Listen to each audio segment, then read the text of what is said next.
ឥឡូវអេមបាទបងប្អូនយកមកមានសង្ឃឹមណាបងប្អូនណាបាទបើបងប្អូនអត់យកមកអត់មានសង្ឃឹមជួសជុលទេបាទវាមិនមែនបានទាំងអស់ទេប៉ុន្តែវាមានសង្ឃឹមពីច្រើនដោយសារតាយើងបានធ្វើយើងមានសង្ឃឹមហើយអត់បានធ្វើអត់មានសង្ឃឹមទេអញ្ចឹងណាអត់បានធ្វើយើងត្រូវតែតោចោលទៅបាទនេះអស់តែជាង100ទេបងប្អូនបាទអេមវិញបាត់ហើយដុំថ្មីចែក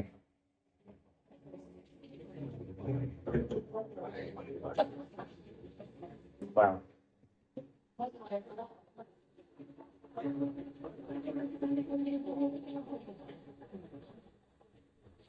បាទដុំជួសជុលហើយណាអត់មានឃើញសភាពអីមិនប្រក្រតីទេបាទអេហ្មងពេលជួសជុលរួចហើយដូរ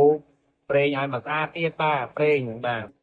ដាក់ឲ្យមកគ្រប់ដូរប្រេងឲ្យមកស្អាតបាទអត់តម្លៃជាង100លក្ខចេញឯងបាទស្អាតណាស់បងប្អូនអើយបាទដូរមិនគាត់ស្អាតហើយបងប្អូនចង់បានសេវាកម្មល្អចង់បានការជួសជុលល្អបងប្អូនអាចអញ្ជើញមកក្រាស់ជាឋានរឿនបានបាទមិនមែនចេះតែនិយាយទេ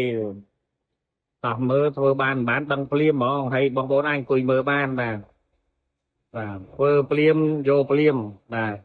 ចំណាយពេលច្រើន1 ម៉ោងទៅ 2 ម៉ោងទេបងប្អូនណាបាទចឹងបងប្អូនអាចជើញយកមកក្រាស់ជាឋានរឿនបានណាបាទអែមហ្មងបាទកាមេរីហៃព្រីតូន7បាទគាត់យកមកពីព្រៃវែងបាទឡានគាត់យកមកពីព្រៃវែង